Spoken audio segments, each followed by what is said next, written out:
चलिए हम लोग जैन धर्म में कहाँ तक समझ लिए हैं। महावीर स्वामी को ज्ञान की प्राप्ति हो गया था। ज्ञान प्राप्ति को जैन धर्म में क्या कहा गया है? कैवल्य कहा गया है। उसके बाद हम लोग देखेंगे, उसके बाद ज्ञान प्राप्ति के बाद महावीर स्वामी को क्या कहा गया? जीन कहा गया, अरहत कहा गया और निर्ग्रंथ कहा गया। तीनों का मतलब समझा दिए हैं। इसके बाद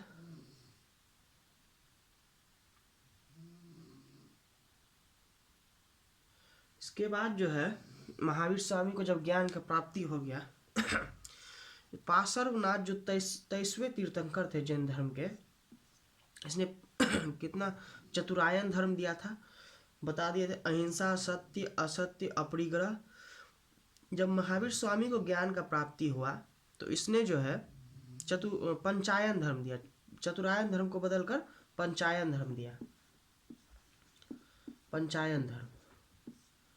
पंचायन धर्म में एक चीज जोड़ दिया, ब्रह्मचर्य। पहले से तो इथेवे करल था, अहिंसा,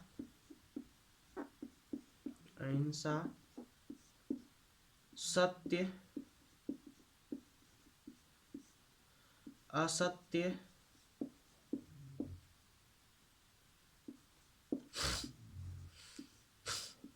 और अपरिग्रह, ये सब पहले से था।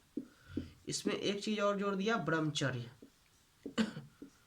तभी हो गया पंचायत धर्म। ब्रह्मचर्य महावीर स्वामी ने जोड़ा। अहिंसा में जानबूझकर या अनजाने में किसी प्रकार की हिंसा ना करना अहिंसा में बताया गया है।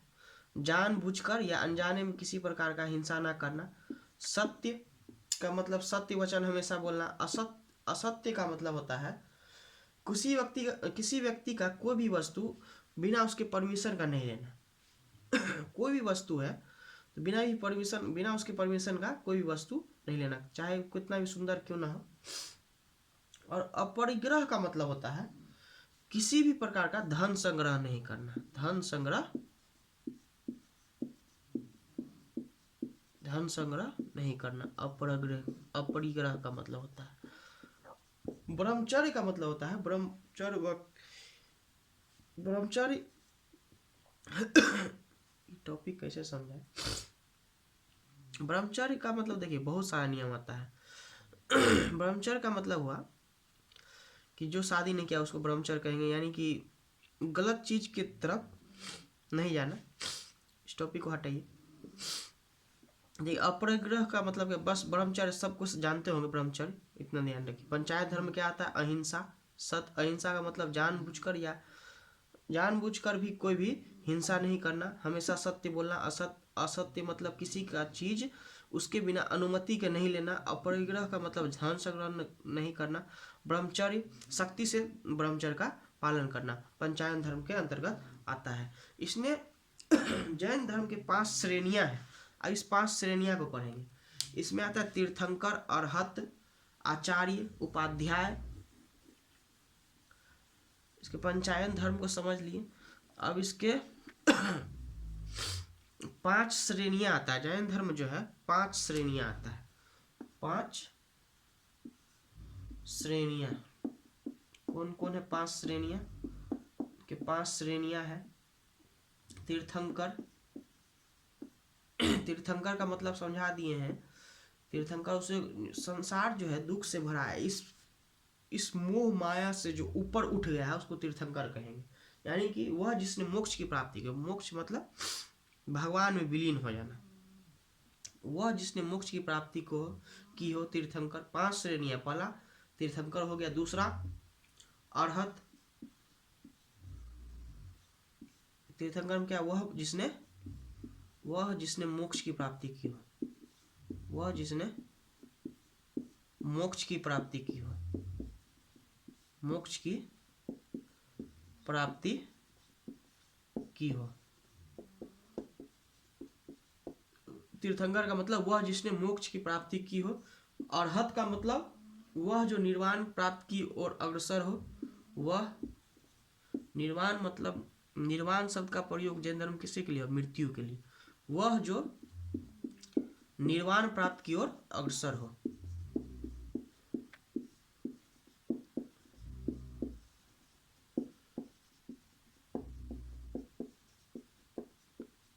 अग्रसर हो।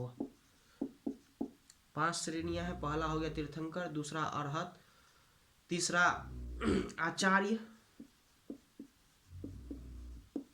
आचार्य में क्या आता है? जैन भिक्षुओं के समूह को आचार्य कहते हैं। जैन भिक्षु का जो समूह होता है उसको आचार्य कहेंगे। भिक्षुओं के समूह को, जैन भिक्षुओं के समूह को आचार्य कहेंगे। तीर्थंकर किसे कहेंगे? वह जिसने मोक्ष की प्राप्ति की हो। अरहत किसे कहेंगे? वह जो निर्वाण प्राप्ति की अग्रसर हो। आचार्य जैन भिक्षुओं के समूह को आचार्य कहेंगे। उसके बाद उपाध्याय आता है।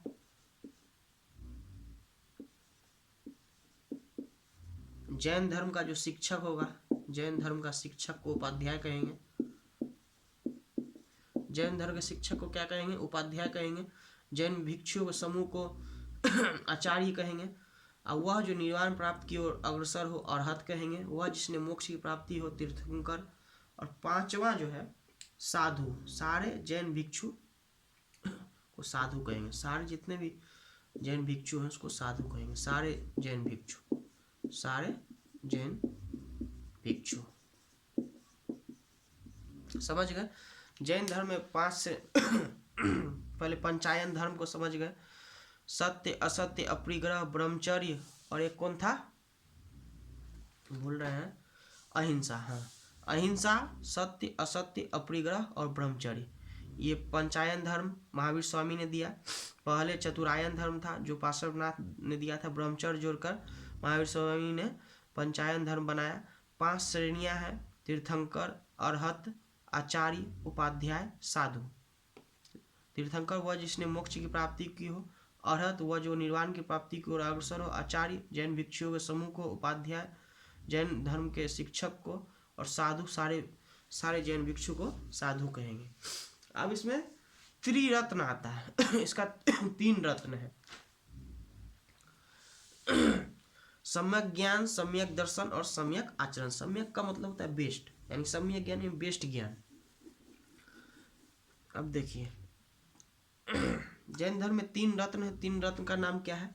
सम्यक ज्ञान, सम्यक दर्शन और सम्यक आचरण, बिहेवियर जिसको कहते हैं। अब इसके 3 रत्न को देखेंगे। त्रिरत्न, त्रिरत्न में कौन आता है? सम्यक ज्ञान, 1 मिनट प्रेस आ रहा है। सम्यक ज्ञान,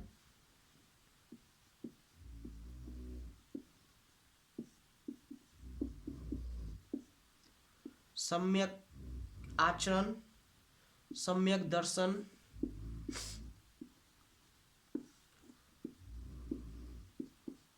जैन धर्म में कितने रत्न हैं?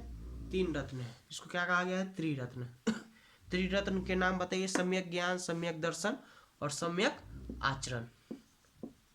सम्यक आचरण।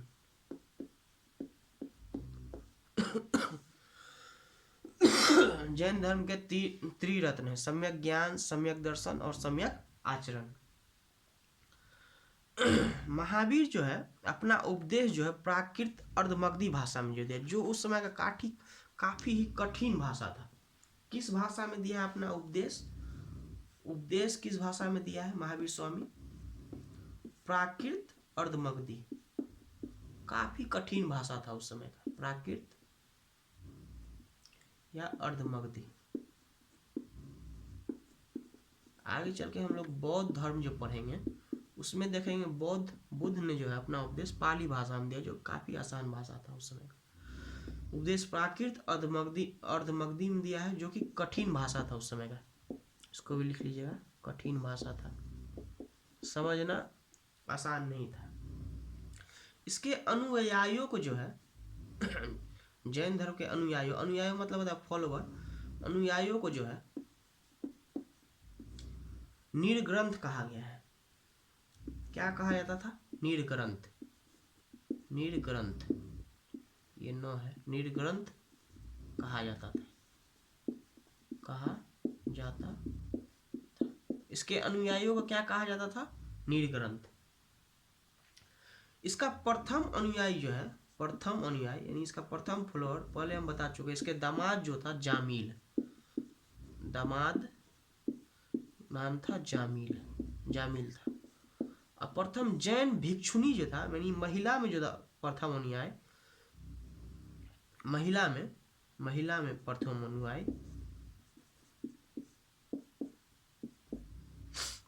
प्रथम अनुयायी महिला में नरेश दधिवाहन की पुत्री चंपा थी। नरेश दधिवाहन की पुत्री चंपा थी। पुरुष में कौन था? इसका दामाद जामील, महिला में नरेश दधिवाहन की पुत्री चंपा। नोट में एक चीज लिख लीजिएगा, ऋषभ देव जो है प्रथम तीर्थंकर थे और अरष्टनेमी 22वें तीर्थंकर थे। इसका चर्चा जो है ऋग्वेद में भी मिलता है।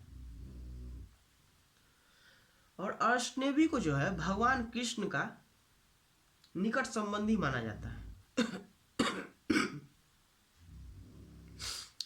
दो जैन तीर्थंकर थे, नोट में लिख लिएगा, दो जैन तीर्थंकर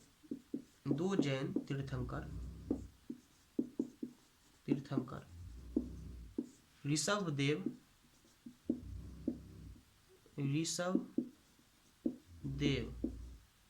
और अरष्टनेमी। ये पहला तीर्थंकर थे, ये 22वां तीर्थंकर थे, अरष्टनेमी। इसका उल्लेख जो है, इस दोनों का उल्लेख ऋग्वेद में भी मिलता है। और ऐसा भी माना जाता है अरष्टनेमी भगवान कृष्ण का निकट संबंधी थे, भगवान कृष्ण का निकट संबंधी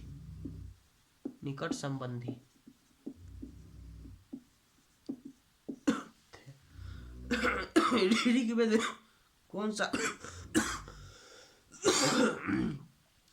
में कौन सा तीर्थंकर का नाम आता है? ऋषभ देव और अरष्टनेमी का। प्रथम अनुयायी कौन था? दामाद जामील था। महिला में नरेश दधिवाहन की पुत्री चंपा थी।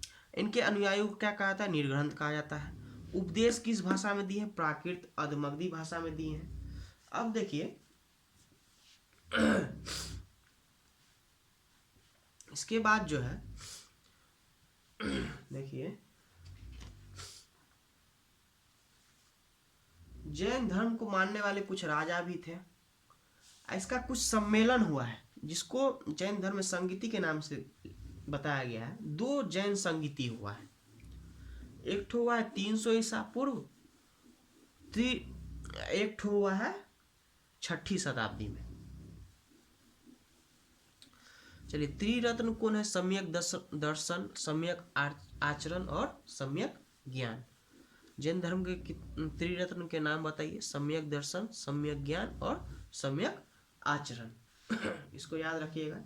दो जैन तीर्थंकर जिसका ऋग्वेद में भी उल्लेख मिलता है, ऋषभ देव और कौन है? ऋषभ देव और अरष्टनेमी। उसके बाद हम लोग देखते हैं जैन संगीति। दो जैन संगीति हुआ था। पहला जैन संगीति जो हुआ था 300 ईसा पूर्व पाटलिपुत्र में हुआ था, जिसका अध्यक्षता जो है स्थूलभद्र कर रहा था। इस संगीति में ही भद्रबाहु ने 12 अंग नामक पुस्तक की रचना की है। 12 अंग और 12 उपांग किसका पुस्तक? जैन धर्म का ही पुस्तक है, हम पहले ही बता चुके हैं। तो पहला संगीति हुआ, देखिए सम्मेलन संगीति, पहला जैन संगीति जो है, जैन संगीति, ये जो है 300 ईसा पूर्व पाटलिपुत्र में हुआ। कहाँ पे हुआ? पाटलिपुत्र में।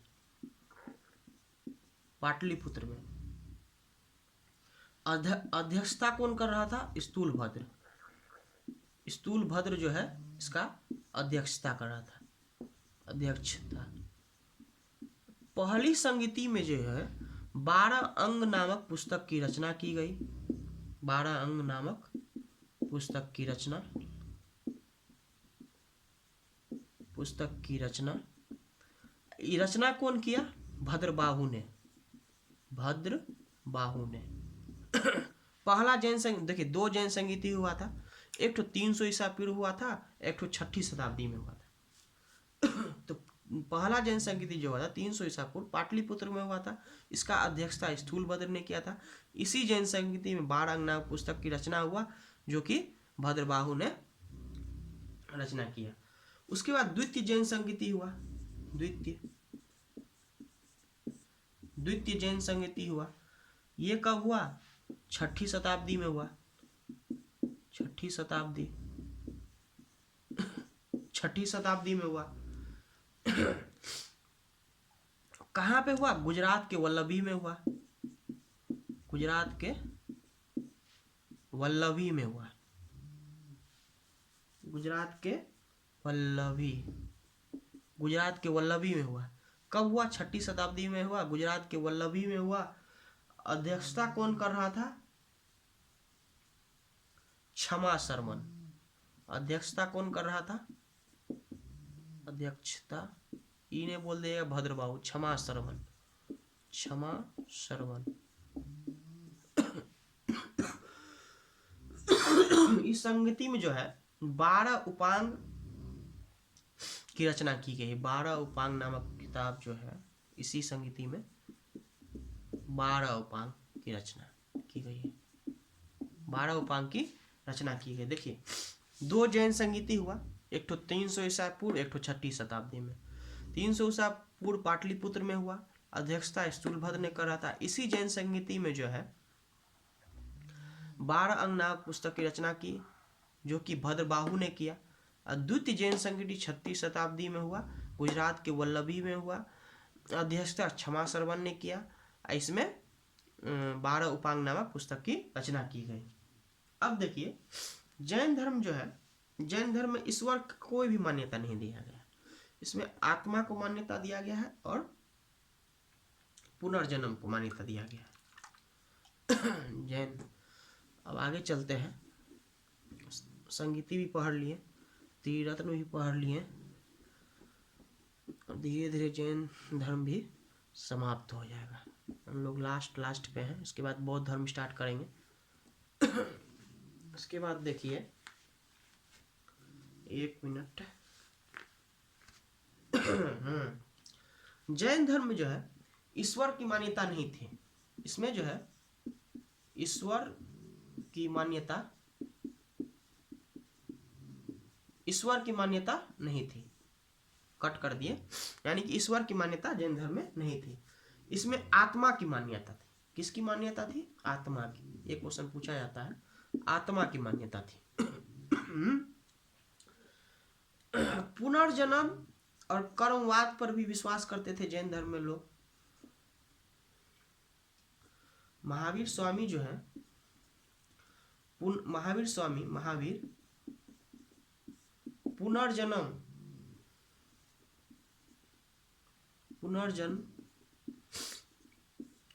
देखिए महावीर स्वामी इसमें ईश्वर की मान्यता नहीं दी है जैन धर्म में, और आत्मा की मान्यता था। महावीर स्वामी में जो, इसमें जो है महावीर स्वामी पुनर्जन्म और कर्मवाद पे विश्वास करते थे। पुनर्जन्म, जो पुनः जन्म जो होता है, और कर्मवाद, कर्मवाद विश्वास करते थे,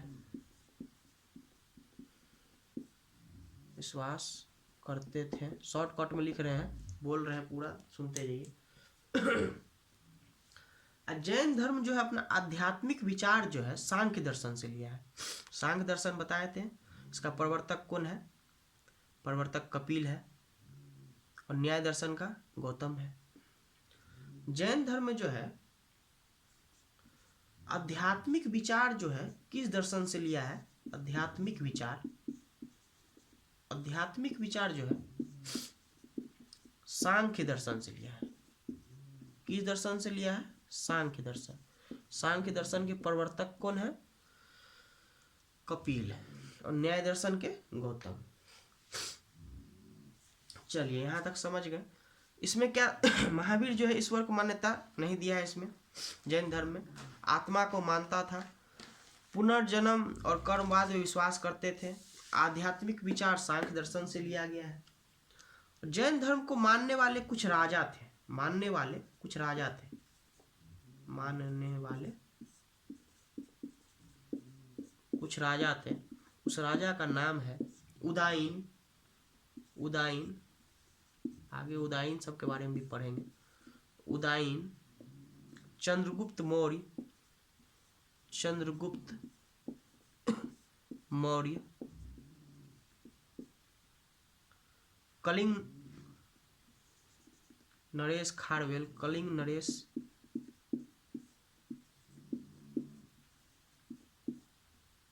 खारवेल, खारवेल,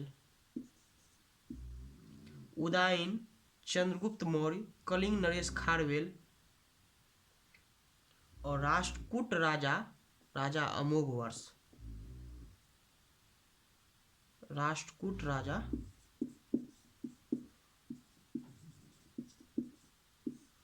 कूट राजा अमोघवर्ष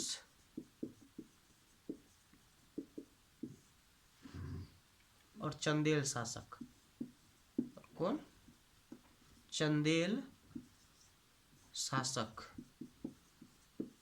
देखिए इसमें ईश्वर की मान्यता नहीं थी, आत्मा को मान्यता दिया गया था और कर्मवाद और पुनर्जन्म को मान्यता दी गया था। उसके बाद आध्यात्मिक विचार जो है सांख्य दर्शन से लिया गया है। इसको मानने वाला राजा कौन था? चंद्रगुप्त मौर्य था, उदायीन था, और कौन था? कलिंग नरेश खारवेल था, और कौन था? राष्ट्रकूट राजा अमोघवर्ष था और चंदेल शासक था। फिर से बोलिए, इसमें ईश्वर को मान्यता दिया गया था? नहीं दिया गया था। आत्मा को मान्यता था। महावीर पूर्ण जन्म और एवं कर्मवाद पर विश्वास करते थे। आध्यात्मिक विचार जो है सांख्य दर्शन से लिया गया है। मानने वाले राजा कौन थे? उदायीन थे, चंद्रगुप्त मौर्य थे, कलिंग नरेश खारवेल थे, चंदेल शासक थे और राष्ट्रकूट राजा अमोघवर्ष थे। चलिए और जैन तीर्थंकर जो थे उसका जीवनी के बारे में जो है एक बुक है कल्पसूत्र। जैन के जितने भी तीर्थंकर थे उसके जीवनी के बारे में कल्पसूत्र एक बुक है जिसको भद्रबाहु ने लिखा है। जैन तीर्थंकरों के जीवनी के बारे में कौन से बुक में बताया गया है? जैन तीर्थंकरों के जीवनी के बारे में कौन से बुक में बताया गया है? भद्रबाहु के बुक कल्पसूत्र में। जैन तीर्थंकरों के जैन, इसको लिख लीजिएगा, जैन तीर्थंकरों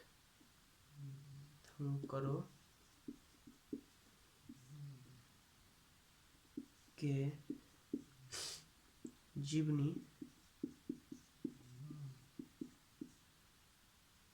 भद्रबाहु द्वारा रचित, भद्रबाहु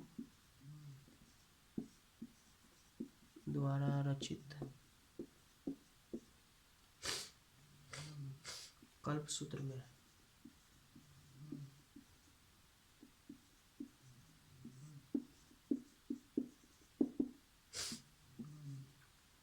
जैन तीर्थंकरों का जीवनी जो है भद्रबाहु द्वारा रचित कल्पसूत्र एक बुक है। उसमें सबके जीवनी के बारे में बताया गया है।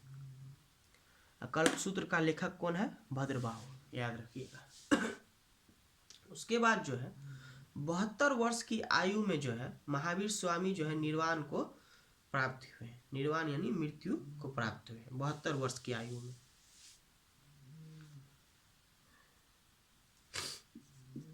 बहत्तर वर्ष की आयु में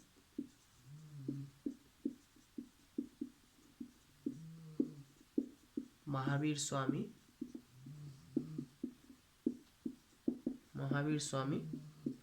निर्वाण को प्राप्त हुए।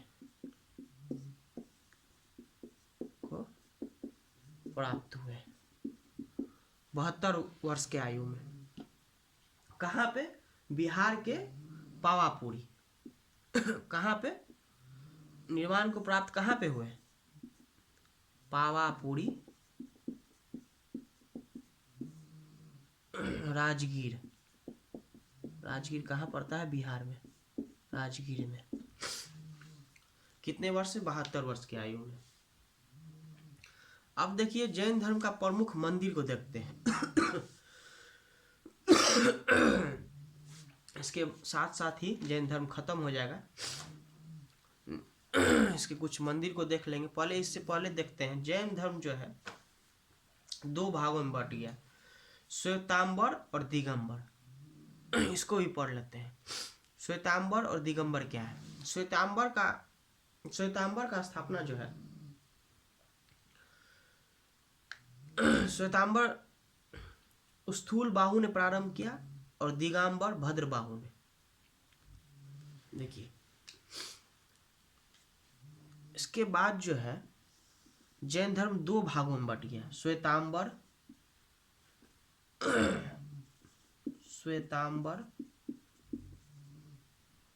तांबर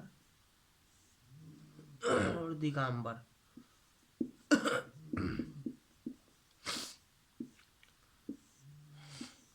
जैन धर्म 2 भागों में बट गया, श्वेतांबर और दिगंबर। श्वेतांबर में आता है, इसको प्रारंभ स्थूल बाहु ने किया। प्रारंभ कौन किया? स्थूल बाहु ने किया। श्वेतांबर को स्थूल बाहु ने प्रारंभ किया और दिगंबर को भद्र बाहु ने। इसके बाद जो है ये सफेद, श्वेतांबर में सफेद वस्त्र पहना जाता था, सफेद वस्त्र। और ये जो है नग्न रहते थे, नग्न, कोई कपड़ा ही नहीं पहनते थे दिगंबर। उसके बाद जो है इसमें श्वेतांबर के अनुसार महिलाओं को मोक्ष मिल सकता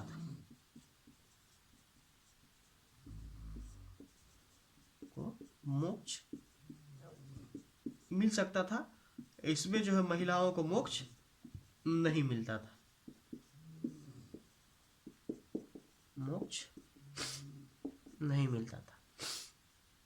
इसके बाद जो है इसके अनुसार श्वेतांबर यानी स्थूल बाहु के अनुसार, चाहे श्वेतांबर के अनुसार 19वें तीर्थंकर जो थे मल्लीनाथ महिला थी।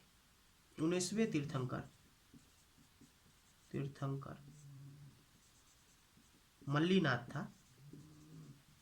मल्लीनाथ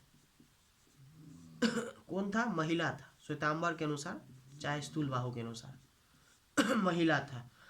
इसके अनुसार जो था 19वां तीर्थंकर मल्लीनाथ, वो कौन था? पुरुष था। शॉर्टकट में लिख दिए, पुरुष था। इसके अनुसार जो है महावीर स्वामी, स्थूल बाहु के अनुसार महावीर स्वामी विवाहित थे। महावीर विवाहित थे और इसके अनुसार अविवाहित थे। महावीर स्वामी अविवाहित थे। देखिए जैन धर्म में महावीर स्वामी के जब मृत्यु हो गया तो जैन धर्म 2 भागों में बट गया, श्वेतांबर और दिगंबर। श्वेतांबर का प्रारंभ स्थूल बाहु किया और दिगंबर का भद्र बाहु। इसमें जो है श्वेतांबर में सफेद वस्त्र पहनता था और दिगंबर में नग्न रहता था। श्वेतांबर महिलाओं को मोक्ष मिलता था, इसमें महिलाओं को मोक्ष नहीं मिलता था। 19वें तीर्थंकर मल्लीनाथ है, इसके अनुसार महिला है और इसके अनुसार पुरुष है। इसमें जो है महावीर स्वामी को विवाहित माना गया है, इसमें अविवाहित माना गया है। चलिए अब इसके कुछ जैन धर्म के प्रमुख मंदिर को हम देखते हैं। उससे पहले एक बार फिर से हम रिपीट कर देते हैं कि जैन धर्म को मानने वाले कुछ राजा थे, उदयन, चंद्रगुप्त मौर्य, कलिंग नरेश खारवेल, राष्ट्रकूट के राजा अमोघवर्ष और चंदेल शासक, ये जैन धर्म को मानते थे। उसके बाद क्या है, जैन तीर्थंकर को, जितने भी जैन तीर्थंकर हैं उसके जीवनी को अगर हमको पढ़ना है तो भद्र बाहु का एक बुक है कल्पसूत्र, उसमें हम पढ़ सकते हैं। 72 वर्ष के आयु में जो है महावीर स्वामी निर्वाण को प्राप्त हुए। कहाँ पे? पावापुरी राजगीर, ये बिहार में है। उसके बाद जैन धर्म दो भागों में बट गया, श्वेतांबर और दिगंबर। श्वेतांबर का प्रारंभ स्थूलबाहु ने किया और दिगंबर का प्रारंभ भद्रबाहु ने किया। इसके अनुसार श्वेतांबर के अनुसार श्वेतांबर में सफेद वस्त्र पहना जाता था, ये नग्न रहते थे। इसमें महिलाओं को मोक्ष मिल सकता था, इसमें महिलाओं को मोक्ष नहीं मिलता था। इसमें 19वें तीर्थंकर मल्लिनाथ महिला थे, इसमें पुरुष थे। इसके अनुसार पुरुष थे। इसमें महावीर स्वामी विवाहित था, इसके अनुसार अविवाहित था। अब इसके प्रमुख मंदिर को हम देखते हैं। देखिए, मथुरा कला का संबंध जो है, मथुरा कला है, उसका भी संबंध जैन धर्म से है। इसका प्रमुख मंदिर को समझते हैं। जैन धर्म का प्रमुख मंदिर कहाँ कहाँ पे है और किसने बनाया है, उसको देखेंगे।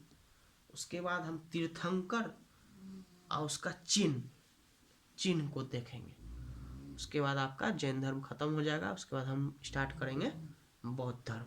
एक क्लास में टोटल समाप्त। स्मृति साहित्य पढ़ा दिए, वैदिक सभ्यता पढ़ा दी, जैन धर्म पढ़ा दिए। अब बौद्ध धर्म को भी समाप्त कर देंगे। धीरे धीरे पूरा हिस्ट्री को हम समाप्त कर देंगे, स्पीड में एकदम याद कराते हुए। याद कराने की गारंटी हमारी, लेकिन मेहनत आपको भी करना होगा। चलिए, जैन धर्म में आप इसका प्रमुख मंदिर को देखते हैं। प्रमुख मंदिर को देखते हैं। देखिए, मथुरा कला का संबंध जो है पूछेगा मथुरा कला का संबंध किससे है, तो जैन धर्म से है। इसको लिख लीजिएगा। मथुरा कला का संबंध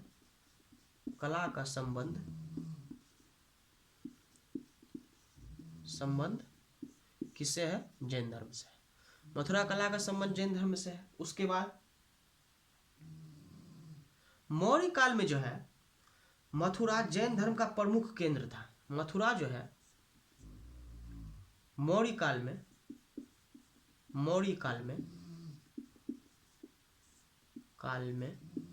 जैन धर्म का प्रमुख केंद्र था।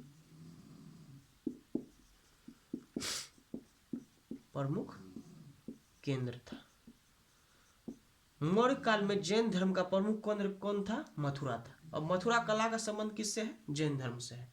उसके बाद देखिए, कर्नाटक में चामुंड शासकों ने जो है गोमतेश्वर का जैन मंदिर बनवाया है। कर्नाटक में चामुंड शासकों ने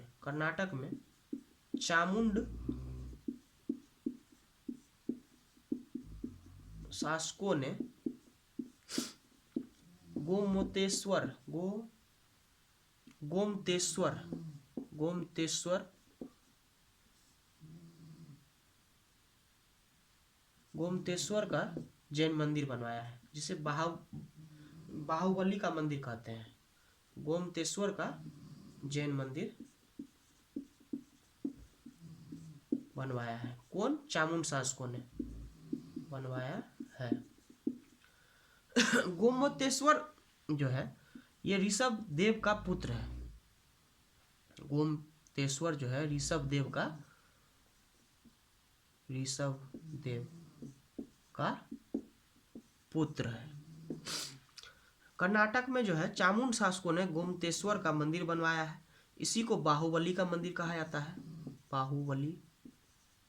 बाहुबली का मंदिर का निर्माण किसके द्वारा किया है, कर्नाटक में चामुंड शासकों के द्वारा। बाहुबली का मंदिर बाहुबली का मंदिर भी इसी को कहा जाता है। उसके बाद देखिए, मध्य प्रदेश में जो है चंदेल खान ने खजुराहो में जैन मंदिर बनवाया, जिसमें बाहुबली की मूर्ति है। मध्य प्रदेश में चंदेल खान ने, मध्य प्रदेश में, एमपी लिख देते हैं। मध्य प्रदेश में चंदेल खान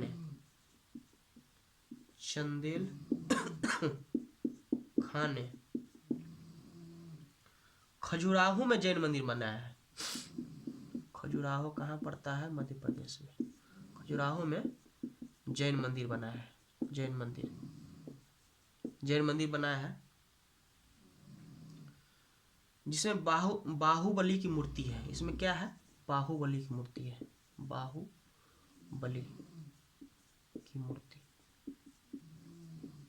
मध्य प्रदेश में खजुराहो में किसने मूर्ति बनाया है? चंदेल खां ने, जिसमें बाहुबली की मूर्ति है। कर्नाटक में चमू शासकों ने गोमतेश्वर का जैन मंदिर बनवाया है। गोमतेश्वर ऋषभदेव का पुत्र है। इसी गोमतेश्वर जैन मंदिर को कर्नाटक जो चामुंड शासकों ने बनाया है, उसी को बाहुबली का मंदिर कहा जाता है। अब मध्य प्रदेश में जो चंदेल खां ने खजुराहो में जो जैन मंदिर बनाया है, उसमें बाहुबली की मूर्ति है। नोट में लिख लीजिएगा, नोट में इसको हम लिखेंगे ना, आप लिख लीजिए कि खजुराहो का जो जैन मंदिर है, खजुराहो जो है हिंदू और जैन, खजुराहो जो है हिंदू और जैन दोनों का पवित्र स्थल है। खजुराहो जो है हिंदू और जैन, खजुराहो जो है हिंदू और जैन दोनों का पवित्र स्थल है। जबकि अजंता जो है बौद्ध, जैन और हिंदू तीनों का पवित्र स्थल है। समझे? खजुराहो जो है हिंदू और जैन, सिर्फ हिंदू और जैन का पवित्र स्थल है, लेकिन अजंता जो है बौद्ध, जैन और हिंदू तीनों का पवित्र स्थल है। इसका मंदिर देख लीजिए, प्रमुख जैन मंदिर। मथुरा कला का संबंध किससे है? जैन धर्म से है। मौर्य काल में जो है जैन धर्म का प्रमुख केंद्र मथुरा था। कर्नाटक में जो है चामुंड शासकों ने जो है गोमतेश्वर का मंदिर बनवाया है, जिसे बाहुबली का भी मंदिर कहा जाता है। एमपी में चंदेल खां ने खजुराहो में जैन मंदिर बनाया है, जिसमें बाहुबली का मूर्ति है। चलिए, एक राजस्थान के माउंट आबू में पहाड़ी पर दिलवाड़ा का प्रसिद्ध मंदिर है। दिलवाड़ा का प्रसिद्ध मंदिर विमल शाह के सामंत मतलब होता है अधिकारी, वास्तुपाल तथा तेजपाल द्वारा बनाया गया है। एक राजस्थान के माउंट आबू में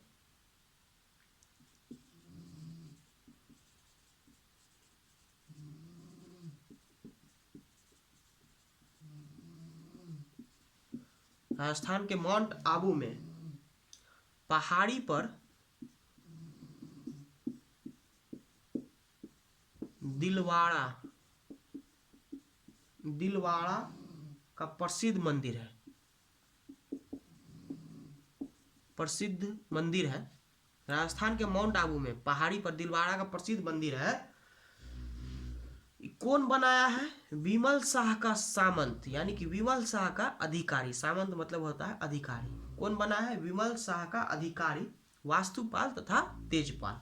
राजस्थान के माउंट आबू में पहाड़ी पर दिलवाड़ा का प्रसिद्ध मंदिर है।